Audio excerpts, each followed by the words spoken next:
السلام علیکم ورحمۃ اللہ تعالی وبرکاتہ۔ پیارے دوستو، امید کرتا ہوں آپ خیر و عافیت سے ہوں گے۔ ہر بار کی طرح اس بار بھی ہم بہترین جانکاری لے کر حاضر خدمت ہوئے ہیں۔ آپ لوگوں سے مؤدبانہ گزارش ہے کہ ہمارے ساتھ ویڈیو میں آخر تک بنے رہیں۔ آج ہم بیان کرنے والے ہیں کہ جنت میں سب سے عظیم نعمت اللہ تبارک و تعالیٰ کی رضامندی ہے۔ حضرت ابو سعید فرماتے ہیں، رسول پاک صلی اللہ تعالی علیہ وسلم نے فرمایا، بے شک اللہ تبارک و تعالی جنت والوں کو کہے گا، اے جنت والو، وہ کہیں گے، اے ہمارے رب، لبیک و سعدک، ہم تیری خدمت میں بار بار حاضر ہیں۔ رب تعالی فرمائے گا، کیا تم راضی ہو؟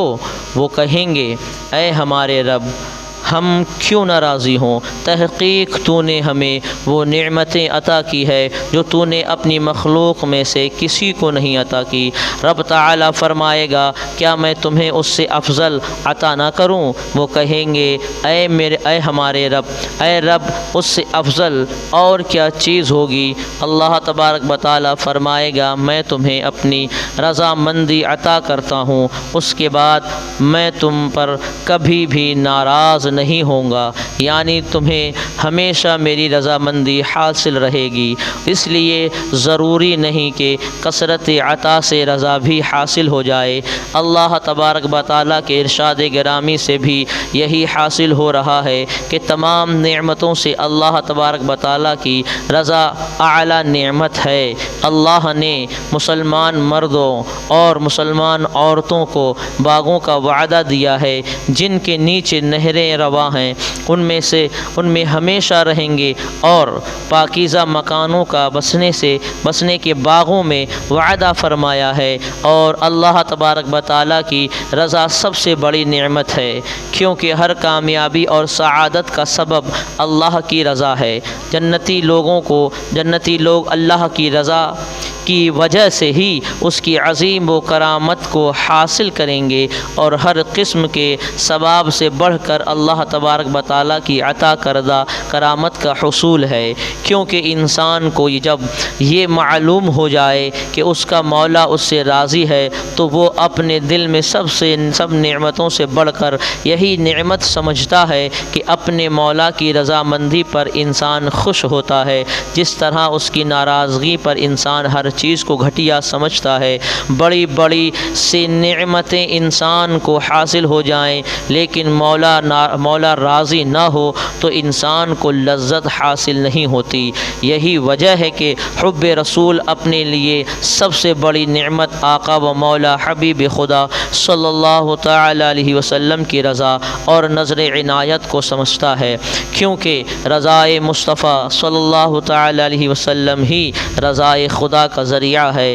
امام اہل سنت مولانا احمد رضا خان فاضل بریلوی رحمۃ اللہ تعالی علیہ فرماتے ہیں کہ خدا کی رضا چاہتے ہیں دو عالم، خدا چاہتا ہے رضائے محمد صلی اللہ تعالی علیہ وسلم۔ دیکھیے حضرات، اب اس کے بعد ہم لے کے دیدار باری تعالی، یعنی اللہ تبارک و تعالیٰ کا دیدار۔ اللہ تبارک و تعالیٰ کے دیدار سے مشرف ہونا ہی حقیقت میں سب سے بڑی کرامت ہے۔ حضرت جریر بن عبداللہ رضی اللہ تعالی عنہ سے مروی ہے کہ رسول پاک اکرم صلی اللہ تعالی علیہ وسلم نے فرمایا کہ بے شک تم اپنے رب کو ظاہر آنکھوں سے دیکھو گے، یعنی اللہ تبارک و تعالیٰ کا دیدار۔ تمام نعمتیں ہونے کے باوجود بھی جنت میں حساب کتاب سب ہو جائے گا، جنتی جنت میں چلے جائیں گے اور جہنمی جہنم میں چلے جائیں گے، تمام حساب و کتاب لے لیا جائے گا۔ جنتی اپنی جنتی نعمتوں میں مشغول ہوں گے، خوش ہوں گے، مسرت میں جھومیں گے، مگر ان نعمتوں میں سب سے بڑی نعمت اگر کچھ ہے تو وہ سب سے بڑی نعمت ہے اللہ تبارک و تعالیٰ کا دیدار ہونا۔ حضرات محترم، جس طریقے سے دنیا کے اندر علماء اہل سنت، علماء اہل دین، یعنی وہ علماء جن کو اللہ تبارک و تعالیٰ کے فضل و کرم سے یہاں بھی کامیابی کامیابی عطا ہوئی ہے، یعنی عالم دین جو ہمارے یہاں بھی ہمارے لیے کامیابی کا ذریعہ ہیں اور ہمارے لیے جنت میں بھی کامیابی کا ذریعہ ہوں گے۔ یعنی اللہ کے حبیب فرماتے ہیں کہ جنت میں بھی جب اللہ تبارک و تعالیٰ اپنے بندوں سے ارشاد فرمائے گا، اے میرے بندو مانگو اور کیا مانگنا چاہتے ہو، تو بندے عرض کریں گے مولا تو نے تو سب کچھ عطا کر دیا، جنت بھی تو نے عطا کر دی، جنت میں کسی چیز کی کوئی کمی نہیں ہے، اب ہم کیا مانگے؟ آپس میں مشورہ کریں گے۔ تو لوگ مشورہ کر کے جنت کے اندر جو علماء اکرام کی جماعت ہوگی ان کی بارگاہ میں حاضر ہوں گے، اور حاضر ہونے کے بعد علماء دین سے عرض کریں گے کہ حضرت اللہ تبارک و تعالیٰ ارشاد فرماتا ہے کہ مانگو میرے بندو اور مانگو، تو جنت میں تو کسی چیز کی کوئی کمی نہیں ہے، سب کچھ ہے، تو ہم اپنے رب سے اب کیا مانگے یہ ہمیں بتاؤ۔ پتہ یہ چلا کہ جنت سے دنیا میں بھی علماء دین ہماری رہنمائی کرتے ہوئے نظر آتے ہیں، انہی کی وجہ سے ہم اپنی زندگی کو صحیح طریقے سے گزارتے ہیں، کیونکہ ہماری ہدایت کے لیے اب کوئی نبی نہیں آنے والا، اب ہماری ہدایت کے لیے سب اللہ کے ولی اور یہی اللہ کے نیک بندے علماء دین ہیں، جن کے طریقے پر ہم چل رہے ہیں، جن کے ارشادات پر ہم لوگ عمل کر رہے ہیں، جنہوں نے ہمیں اب زندگی جینے کا سلیقہ بتایا ہے، وہ یہاں بھی ہماری رہنمائی کرتے ہیں، گناہوں سے ہمیں بچاتے ہیں، اور جنت کے اندر بھی ہماری رہنمائی کرتے ہوئے نظر آئیں گے۔ جب تمام لوگ اکٹھے ہو کر جماعت اہل سنت علماء کرام کے پاس جائے گی کہ رب فرما رہا ہے جنت میں مانگو، تو ہم بتاؤ اب رب سے کیا مانگے؟ اب اللہ نے جنت عطا کر دی، سب کچھ عطا کر دیا، تو علماء اہل سنت ان تمام لوگوں سے کہیں گے کہ تم اپنے رب سے کہو کہ رب تو ہمیں اپنا دیدار عطا کر دے۔ تو اب پتہ یہ چلا کہ تمام لوگ مل کر جب رب کی بارگاہ میں حاضر ہوں گے، رب فرمائے گا بندو مانگو کیا مانگنا چاہتے ہو، تو تمام بندے بیک زبان عرض کریں گے مولا تو اپنا دیدار ہمیں عطا کر دے۔ اور حضور فرماتے ہیں کہ تم بظاہر اپنی ماتھے کی نگاہوں سے اپنے رب کو دیکھو گے تو سوچو ذرا وہ منظر کتنا عجیب ہوگا، کتنا خوش نصیب وہ سما ہوگا، وہ وقت کتنا اچھا ہوگا کہ جب ایک بندہ اپنے رب کا دیدار کرتا ہوگا۔ دنیا میں ہم نے جس رب کو دیکھا نہیں، اپنے رب کو بنا دیکھے اس پر ایمان لائے، اللہ اس کے رسول اللہ کے حبیب کے ارشاد پر ان کے بتائے ہوئے کلمات پر ہم نے عمل کیا اور خانہ کعبہ کی جانب اپنے سر کو جھکایا، کیونکہ اور حضور نے فرمایا کہ رب کی رضا اسی میں ہے کہ تم خانہ کعبہ کی طرف نماز منہ کر کے نماز ادا کرو۔ اب جنت میں جب ہمیں دیدار ہوگا تو دیکھیے حضور کیا فرماتے ہیں، حضور فرماتے ہیں کہ بے شک تم اپنے رب کو ظاہراً دیکھو گے اور دیکھیں کہ کئی چہرے اس روز تر و تازہ ہوں گے اور اپنے رب کے انوار و جمال کی طرف دیکھ رہے ہوں گے۔ سعادت مند لوگوں کا تذکرہ کیا جا رہا ہے جو ساری عمر اپنے رب کے کریم کی محبت اور یاد میں سرشار رہے، ان کی زندگی کا ایک ایک لمحہ اس کے محبوب کریم کے عشق کے رنگین رہا اور ان کا ایک ایک سانس اس لائے ہوئے دین حنیف کی سربلندی کے لیے وقف رہا۔ فرمایا کہ کئی چہرے ایسے ہوں گے جن کی حسن و جمال تر و تازگی و گفتگو کی دیکھ کر آنکھیں روشن ہو جائیں گی، یعنی ان کے حسن و جمال کی تر و تازگی شگفتگی کو دیکھ کر آنکھیں روشن ہو جائیں گی، وہ اپنے رب کے مشاہد و دیدار میں مستغرق ہو جائیں گے۔ اہل سنت کا یہ متفقہ عقیدہ ہے کہ وہ دار آخرت میں اللہ تبارک و تعالیٰ اپنے مقبول بندوں کو اپنے دیدار سے مشرف فرمائے گا، لیکن معتزلہ اور خوارج اور دیگر بدعتی فرقے اس بات کا انکار کرتے ہیں۔ وہ کہتے ہیں کہ رویت دیکھنے کے لیے جن شرائط کا پایا جانا ضروری ہے، ذات باری تعالیٰ ان سے ممبر ہے، ذات باری تعالیٰ ان سے مبرا ہے، اس لیے کہ رویت کا تحقیق ناممکن ہے۔ وہ کہتے ہیں کہ رویت کے لیے دیکھنے والے کا بینا ہونا، جس کو دیکھ رہا ہے اس کا محسوس ہونا، اسی جہت میں پایا جانا، نہ زیادہ نہ نزدیک اور نہ زیادہ دور ہونا ضروری ہے، اور جب اللہ تبارک و تعالیٰ کی جہت سے محسوس ہونے سے دوری اور نزدیکی سے پاک ہے تو اس کی رویت کیسے تحقیق ہو سکتی ہے؟ اہل سنت اس کا جواب دیتے ہیں کہ تم عالم آخرت کے حقائق کو عالم دنیا پر قیاس کر رہے ہو جو سراسر نادانی ہے، اور ہمارا دعویٰ ہے کہ رویت تحقیق وہ تحقیق ہوگی اور ان شرائط کے پائے جانے کے بغیر متحقق ہوں گے۔ کیف و جہد اور ثبوت و مسافت کے تکلفات کے بغیر آنکھیں رب کریم کا دیدار کریں گی۔ اور نیز کثیر احادیث سے جو مجموعی طور پر حد ہو تو اتر تک پہنچ گئی۔ روایت خدا بندی کا ثبوت ملنا، اتنی کثیر احادیث کا انکار کرنا ممکن ہے۔ انکار کرنا کیوں کر ممکن ہے؟ صحیح بخاری و مسلم کی حدیث ہے کہ جو ہم حضور صلی اللہ تعالیٰ علیہ وسلم کی خدمت میں بیٹھے ہوئے تھے، اچانک حضور نے 14ویں کے چاند کی طرف دیکھا اور فرمایا کہ تم اپنے رب کو اس طرح دیکھو گے جس طرح 14ویں کے چاند کو دیکھ رہے ہو۔ زید بن حارثہ کہتے ہیں کہ حضور صلی اللہ تعالیٰ علیہ وسلم نے یہ دعا مانگا کرتے تھے۔ کون سی دعا ہے؟ دیکھیں کہ الہی میں تجھ سے موت کے بعد آرام دہ زندگی کا سوال کرتا ہوں، مجھے اپنے رخ انور کو دیکھنے کی لذت عطا فرما اور اپنی ملاقات کا شوق بخش۔ جنت والے دوزخ والوں کو پکاریں گے کہ ہمیں تم مل گیا جو سچا وعدہ ہم سے ہمارے رب نے کیا تھا، تو کیا تم نے بھی پایا جو تمہارے رب نے سچا وعدہ تمہارے ساتھ کیا تھا؟ کہیں گے ہاں۔ اسی دوران ایک پکارنے والا پکارے گا کہ اللہ کی لعنت ہو ظالموں پر جو اللہ کی راہ سے روکتے تھے اور اس سے کچی یعنی ٹیڑھا راستہ چاہتے تھے اور آخرت کا انکار کرتے تھے۔ اور جنت و دوزخ کے درمیان میں ایک پردہ ہے اور اعراف پر کچھ مرد ہوں گے، دونوں فرقوں کو ان کے پیشانیوں سے پہچانیں گے اور وہ جنتیوں کو پکاریں گے کہ سلام تم پر،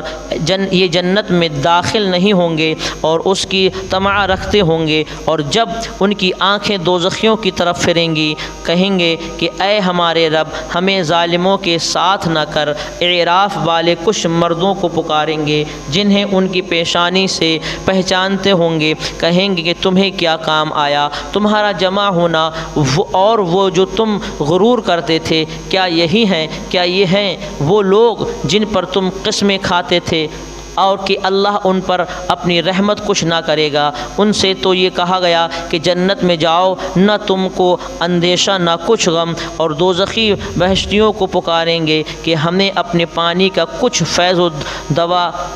فیض دو یا اس کو کھانے کا جو اللہ نے تمہیں دیا ہے۔ کہیں گے بے شک اللہ نے ان دونوں کو کافروں پر حرام کیا ہے جنہوں نے اپنے دین کو کھیل تماشا بنا لیا اور دنیا کی زندگی نے انہیں دھوکہ دیا، تو آج ہم انہیں چھوڑ دیں گے جیسا کہ انہوں نے اس دین کے ملنے کا خیال چھوڑ دیا تھا اور جیسا ہمارے آیتوں سے انکار کرتے تھے۔ جنتیوں اور دوزخیوں کے درمیان اس مکالمہ کا مقصد یہ ہوگا کہ ظاہر کیا جائے کہ اللہ تبارک و تعالیٰ کے فضل و کرم سے نیک لوگوں نے کامل اجر و ثواب نیک بختی کو حاصل کر لیا ہے اور دشمن کے دل میں غم لاحق کرنا مقصود ہوگا کہ ان کو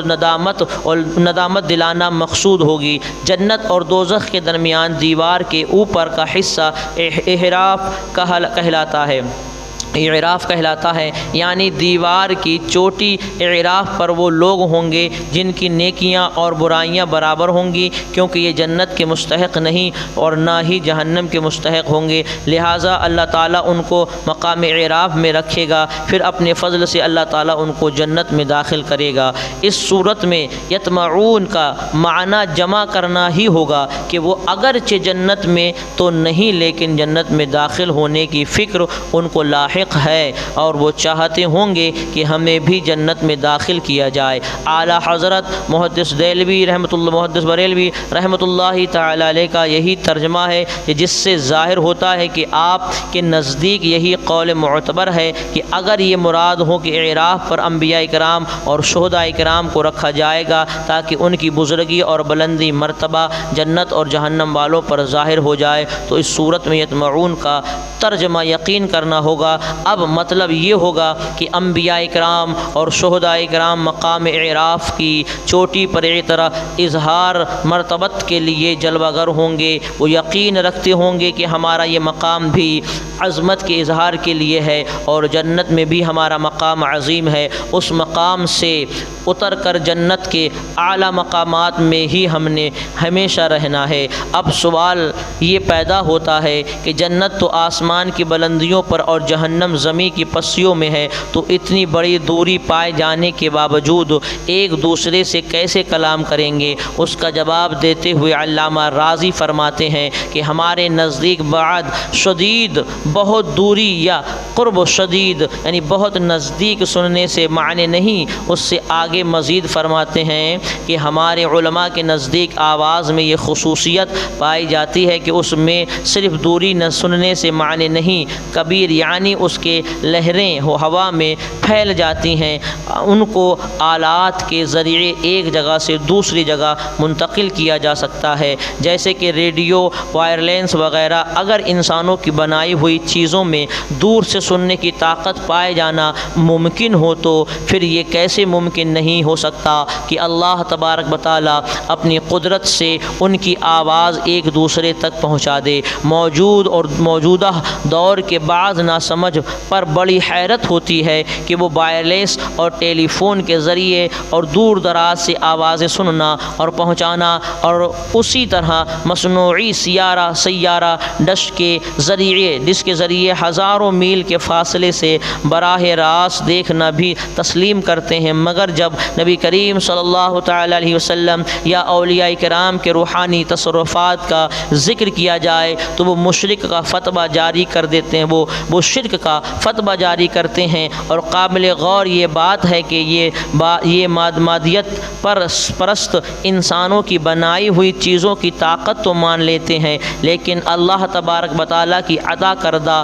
ولایت کی طاقت ماننے سے انکار کرتے ہیں، منکر ہیں۔ حق یہی ہے کہ اللہ تبارک و تعالیٰ اپنے محبوب بندوں کو یہ قدرت عطا فرماتا ہے کہ وہ دور و نزدیک سے یکساں دیکھتے ہیں، یکساں سنتے ہیں اور سناتے ہیں۔ اعلیٰ حضرت عظیم البرکت فرماتے ہیں کہ دور و نزدیک کے سننے والے وہ کان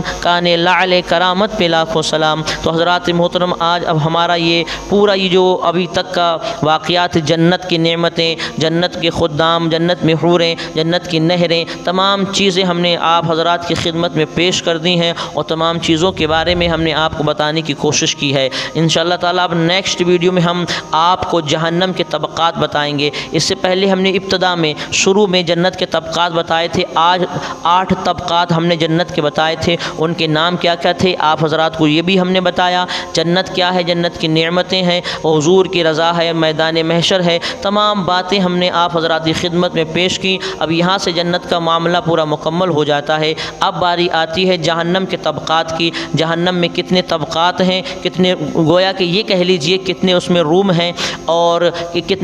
کیا کنڈیشن ہے جہنم کی، کیسا سخت عذاب دیا جائے گا، کون کون لوگ اس میں رہیں گے، یہ تمام کی تمام جانکاری میں انشاءاللہ تعالیٰ نیکسٹ ویڈیو میں آپ حضرات کی خدمت میں پیش کرنے کی کوشش کروں گا۔ بس آپ ہمارے ساتھ جڑیں، ہمارے چینل کو سبسکرائب کر کے بیل آئیکن کو ضرور دبائیں اور ویڈیو کو زیادہ شیئر کریں تاکہ روزانہ ایسے ہی جانکاری آپ حضرات کی خدمت میں پہنچتی رہے۔ تو اب نیکسٹ ویڈیو ہم لائیں گے کہ جہنم کیا چیز ہے، اس میں کتنے روم